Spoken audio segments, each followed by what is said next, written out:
Welcome to Politics 2020 War Room. Subscribe, rate, and review this podcast on Apple Podcasts, Spotify, Stitcher, and Google Podcasts. Coming up on the show, we have Christy numbers Harvey and our back page. James Carville is down in Louisiana, and our guest today is William Cohen, a three-term Republican senator from Maine.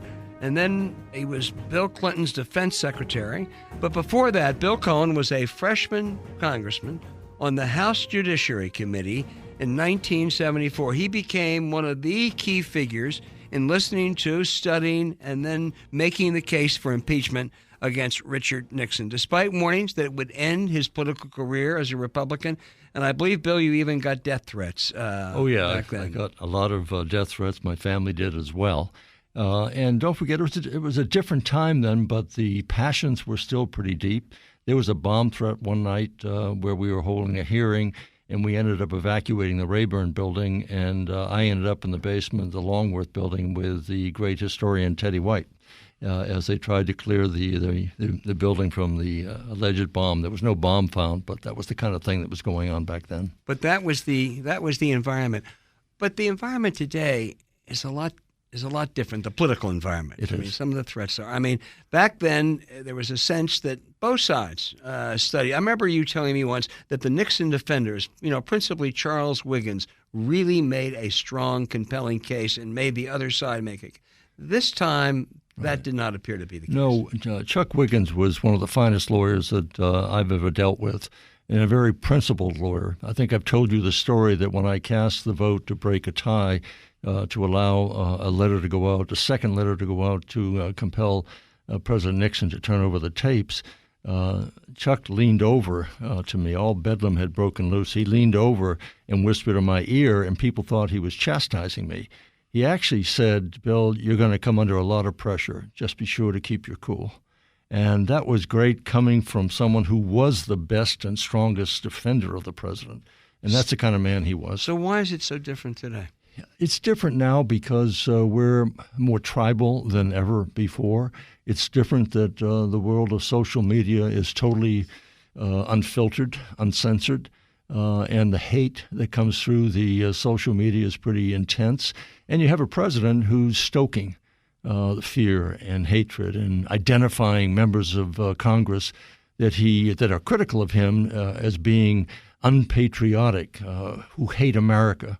In doing so, he's putting a target on their backs because of the anger that's out there. People can walk around with AK-47s now, and it's a different environment in which the tribalism has intensified to the point where Republicans don't talk and to Democrats and vice versa, and they see each other as enemies, and that's something that we did not experience. But also, sure, everything has changed. The Republican Party has really changed. I mean, you and Tom Railsback and Caldwell Butler and Hamilton Fish, there was no chance from the beginning, it seemed to me, maybe this is unfair, but that anybody was going to go because either of the polarization you talked about or fear.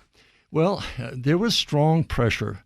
I suspect there's always going to be strong pressure when something of this import. When you're talking about impeaching the President of the United States, the tendency is, the motivation is to rally behind your president. And the cry was frequently, he's our president, right or wrong. And I would say, no, he's our president when he's right. But he can't be wrong and have our support. And so there is always strong pressure to support the leader of the party. In this particular case, I felt I was acting as a lawyer. I had been practicing, prosecuting cases, defending cases, and my focus was not political, it was legal. And it was focused upon the language in the Constitution, and that was the only thing that I was going to follow. Did the Intelligence Committee and others make the case this time of abuse of power and contempt of Congress? Oh, I think they've made it with very clear and convincing evidence. To look at how the president set out to achieve this result of having the president of Ukraine announce publicly he was going to investigate Joe Biden and his son. I think it's very clear, and it's more than one phone call. The president and his supporters are saying it's just a phone call, and you can read that either way. And the answer is no. It's not just a phone call. It's several months of trying to find a way to get around the established experts in order to carry out something that was fundamentally illegal. And so he removed Ambassador Ivanovich. He smeared her, pulled her back home, even though she'd done nothing wrong. He put in place his own political supporter as ambassador to the EU to work with Rudy. So Rudy became his attorney, circumventing the established experts, professionals in the field, and to get around them. And so it's not just a phone call. Oh, I think the phone call was damning. I think just looking at that reconstruction or the partial reconstruction of that phone call, it's clear as glass that what he was seeking to do. And so I think they made the case. I would have hoped they would broaden it a bit, because there is a pattern. There's a pattern that is very clear. When Sally Yates came and to the administration said, Lieutenant General Flynn's got a problem. He's been dealing with not only the Turks, but also the Russians, and shouldn't be appointed. They fired Sally Yates. When Comey wouldn't pledge fealty to the president and wouldn't drop the case against General Flynn, fire Comey.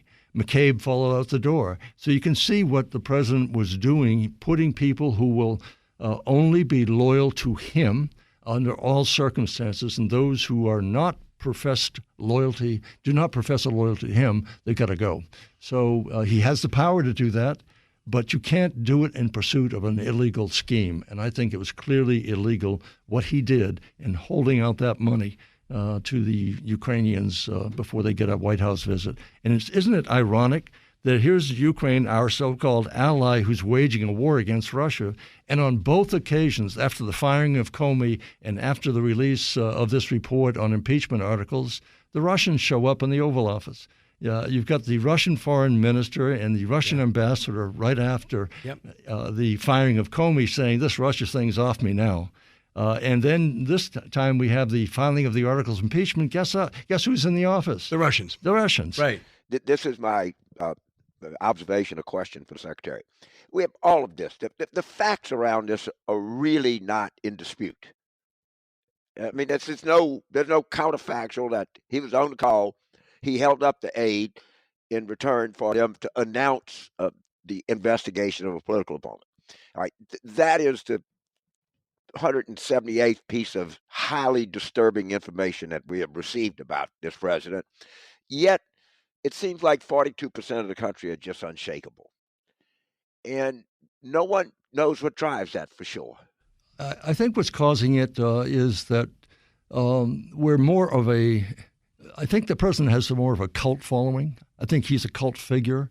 I think he manifests what is the sentiment in this country on the part of those who feel that they have been victimized by the system, who feel that they have lost out as a result of globalization, immigration, and that he has taken the podium to say, I'm the only one who cares about you. And the irony is that he is a man in a golden cage or a gilded cage, saying that I'm your leader to all the poor and middle-class people. I think it's totally ironic, but they have bought into this, that he is fighting for them. He's putting, quote, America first, and doesn't care about all of the established figures, all of the treaties that we have. He wants to know why we're in South Korea, why are we in Japan, why are we in Germany. Well, there's a reason why, and there's a reason we've been keeping the peace for the last 70 years. But he feels that everything is a bilateral negotiation that only he can negotiate, and 40% of the people or more have bought into that and see him as the savior of their lives and their future, and the Democrats as being on the opposite side. So this is something that I've noticed, and I started noticing it. So I teach at LSU, and of course I'm fanatical about climate. And oftentimes the students will come see me and say, look, Professor Carville, I think obviously the climate is getting warmer, and obviously we have a good reason why. I just hate the people that are saying that. I don't want to be part of that secular anti-gun whatever. So some of it is they just anti Nancy Pelosi or Hillary Clinton or Maxine Waters or you name it, Bernie Sanders, Adam Schiff now. Yeah, Adam Schiff. So what's motivating a lot of these people is they just don't want people like that to win.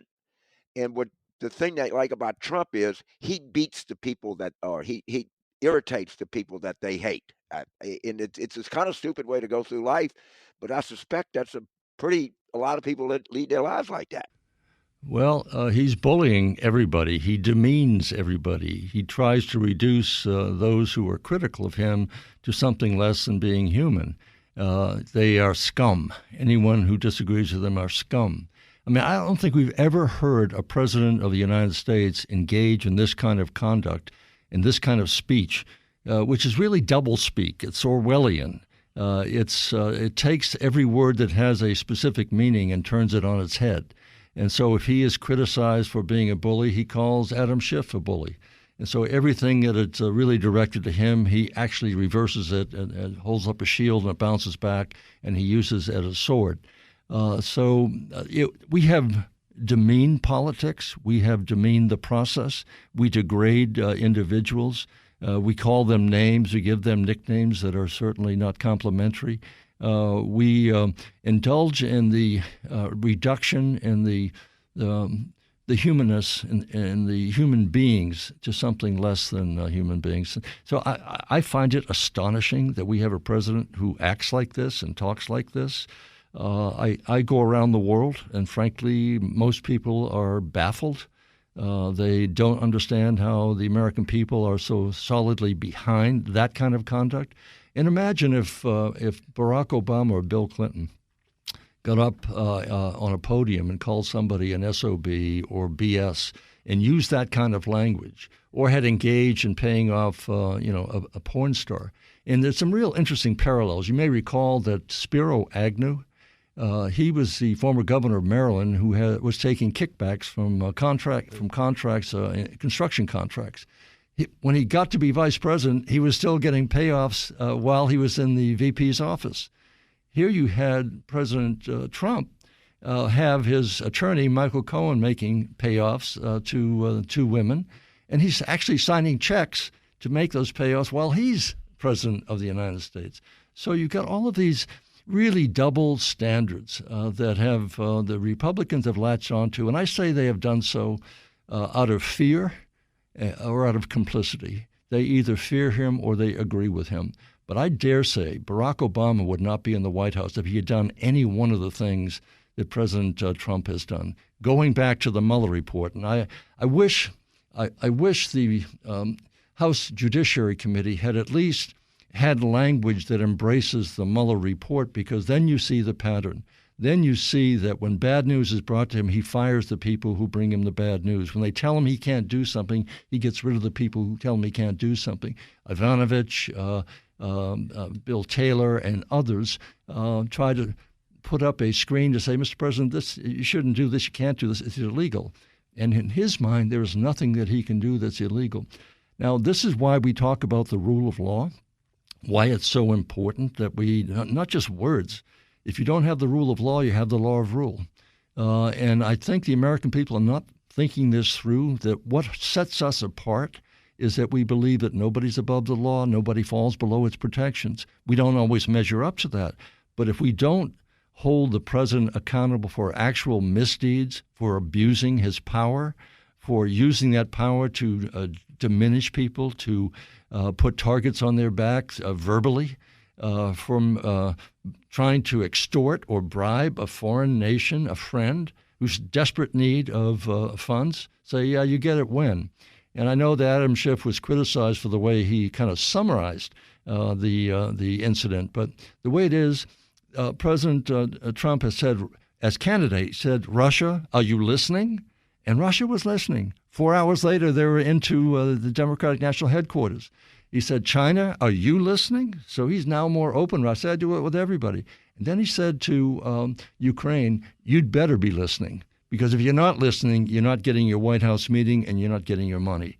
And so you can see the pattern from what Mueller had laid out, and you need to at least make that case before the Senate to say it's not just a letter, it's not just a phone call, it's the whole process. Better call Michael Cohen, better call Rudy, better call Saul. You know, it's a whole notion that he never leaves his fingerprints directly on it. He gets his lawyers to do the work, like Michael Cohen. He gets Rudy to do his work. And so he's always trying to circumvent the law or break it, but have no responsibility for it. Or if he is held responsible, he says, I have the power. You can't indict me. You can't even investigate me. I have sole and absolute power. Well, it is stunning. Bill, it moves to the Senate now. It's a place that you know well. You served for 18 years. It's different today than it was 23 years ago. But do you have any hope that there'll be at least a couple Republicans who could say, wait a minute, this is just not acceptable? I am really disappointed in seeing what's happening to our political process. I never thought I would see the day that the Senate or the House would give up its power. And the power of the purse, the power to challenge the president, the power to investigate the presidency, the checks and balances.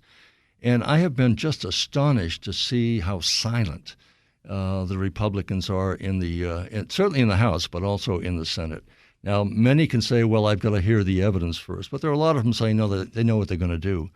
But where is the responsibility to actually check abuses that they see that are in plain sight? They're not doing more investigation. This is out there in plain sight. They know that there are key witnesses from Rudy to Pompeo to others who have refused. John Bolton have refused to testify because the president said no. They know that this is critical evidence, and yet not one of them is saying, well, we'll subpoena them. We, the Senate, will subpoena them. They're now talking about having no witnesses at all. Let's just run this thing through, have them summarize what they have found, and then we vote. Do I think some Republicans will vote against that kind of a procedure? Yes. Will it be more than a handful? No. Well, look, right now, he has the overwhelming support of Republican voters. And, it's a lot, I guess, they'd say, look, it's a lot to ask of us to vote to convict him when, you had your chance in front of the Judiciary Committee. You didn't convince anybody. And, we're in the business, and you're asking us to do something our voters don't want us to do.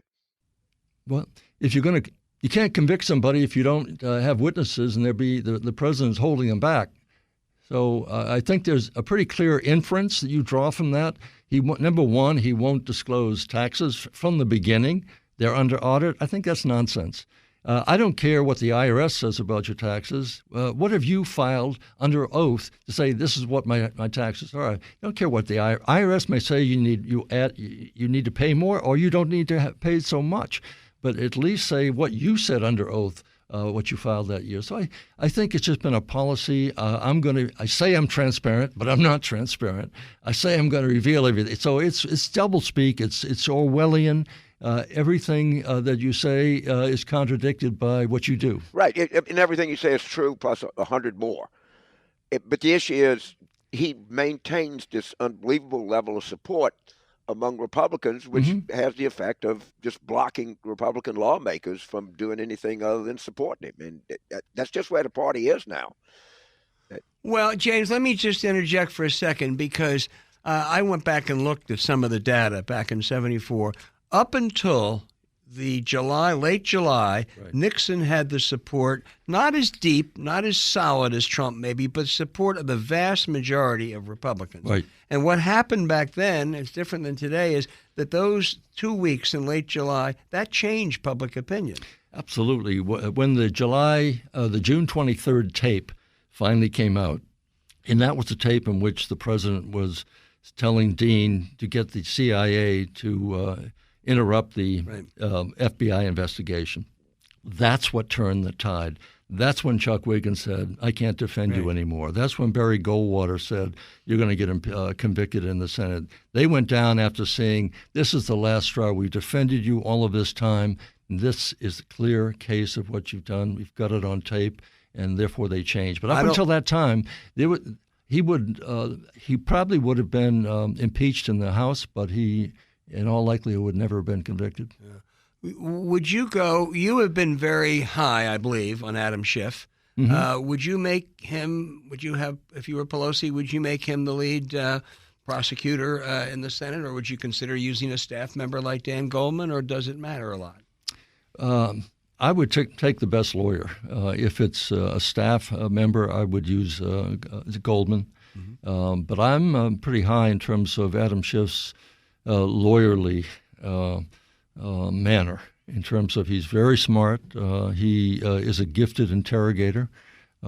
He also carries a lot of weight in terms of the opposition to him. The critics against him are pretty high on the Republican side.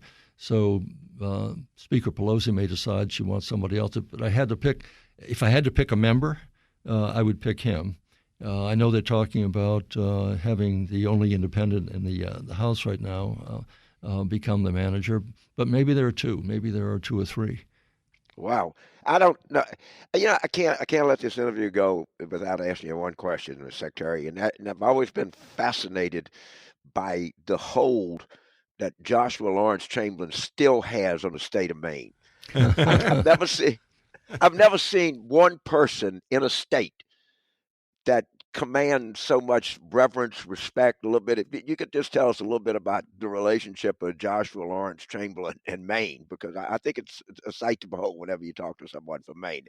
He was the president of some obscure college, too. Yeah. Well, he's revered. In fact, when I was at the Pentagon, I had a very large portrait hung in the outer office so that everybody who came in saw that picture of Joshua on his horse.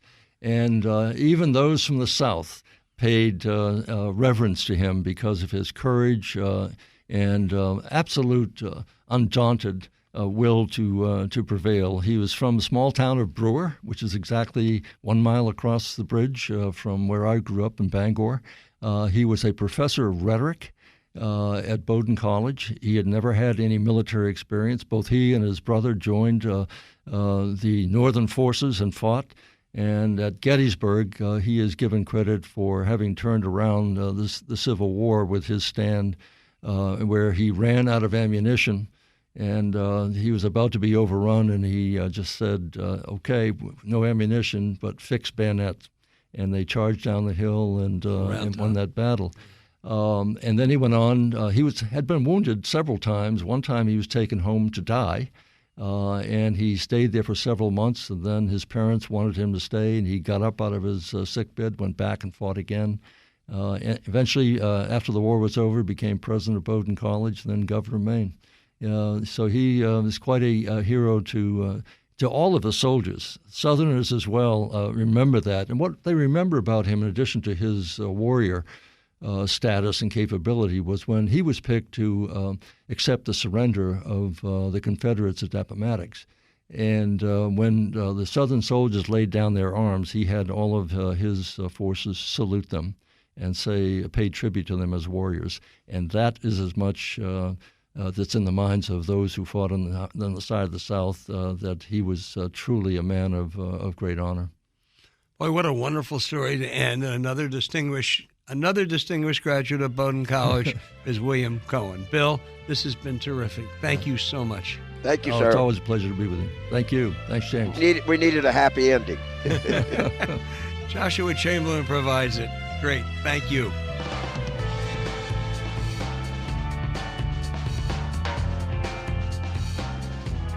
And now for the segment that everyone waits for every week, Christy, Numbers, Harvey. Take it away, Christy. I love when you call me Numbers. It makes me feel like a 1930s bookie. Like I'm running numbers down at the local bar. Love it. All right, I got 2 numbers for you guys this week. The first is $25 million.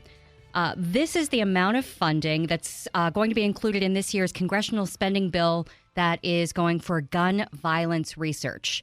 And it may not seem like a lot in the grand scheme of things, but this is the first spending on gun violence research in more than 20 years after that longstanding provision that basically blocked this. So I just wanted to ask you guys, how much of a victory is this in your eyes? This, as Joe Biden would say, is a big effing deal. I mean, it really is. Only $25 million. But what the gun lobby has done for decades is they haven't just blocked, sensible gun legislation like background checks and assault weapons ban. They've blocked any kind of research that the CDC or anyone else does on the correlation between guns, violence, and deaths. And they've done it for a very good reason, Christy. They've done it because they know what it'll show. Yeah. So we can't even research it. And therefore, this is a, whatever cliche you want to use, this is a start. 25 million, terribly important. One other point I'd make is, I'll tell you what else it says. At the end of a session with this president who doesn't believe in a thing, if you're a Democrat, you can get a lot of stuff through because this is the kind of stuff that I'm not even sure Trump or anybody around him knows it happened. But it's happened, and it's a good deal. Do we need more research, though? I mean, don't we know what we know about gun violence? I mean, how much more research do we need to do? Well, there's a ton of private research that goes on. I mean, it all shows the same thing. So this is very symbolic that you get the $25 billion from the government, and hopefully you'll keep getting this money. But it's pretty much like climate. All the studies are going to show some variation, slight variation on the essential truths. And I think that over a period of time, and as demographics change, it can have a big impact. Yeah, James is right. There are other studies. Why this is important, however, is most of the other studies are studies that either have been supported by gun control groups or they're academic studies, which the crazies can say, is wrong. When you get something from the CDC during a Republican administration, you say, I'm sorry, that's just some kind of left-wing conspiracy. At least the case is harder. Yeah, that's true. True. All right, I'm going to quickly go into my second number then, and that number is 400. This is the number of America's largest corporations that paid an average federal tax rate of about 11% last year. 11%. That's half of the official rate that was just established under the 2017 tax law, which was 21%, which dropped from 35. So it's all the way down to 11. So here's my actual question on this. You've got people paying 11 on average, corporations paying 11 on average. You hear some paying down to 0. And then you've got some of these Democratic candidates who are proposing giant tax hikes. Is there no golden mean here? Is there no in between? Well, of course there's an in between, because eventually something is going to happen. It's not going to stay there, and it's not going to go to 75%. So it's somewhere between the two. The Democrats need to make a more sustained effort. Is who made money in this recovery? And the truth of the matter is, this recovery has not touched probably 2/3 of the people in the United States. And all of the fruits of the recovery have gone to the obvious people who the fruits of everything has gone to in the past. And, I thought that, Elizabeth Warren's campaign started out very much on that. And I was hopeful that would be what she would be remembered for and what voters would think about her. Unfortunately, she's now trying to justify single payer or open borders or whatever else it is. I think that was a great lost opportunity. Yeah, I agree. And taking the corporate rate to 21%, that's more than they asked for. It really was, it was just a payoff. It was absurd. And I would raise it. But I tell you, more important than what the rate is to broaden that base. Do away with all, many at least, of those loopholes that they don't serve any economic purpose. And many of them are just payoffs to contributors. So while I would certainly raise the corporate rate, I don't know what 30%, 32%. If you broaden that base and you do away with a lot of those loopholes, you can raise a lot of money and create a fairer system and give some of that money in return to the people that James pointed out have not benefited from this recovery at all. From Hunt's mouth to God's ear, I guess that's our plan. Wow. All right, those are our numbers this week, fellas. Hope that you learned something new. Whenever we're around numbers, Harvey. Whatever it is, they stick in our mind. They're easy to understand. They're important. They're relevant. All right, guys. See you next week. Like a true baseball fan.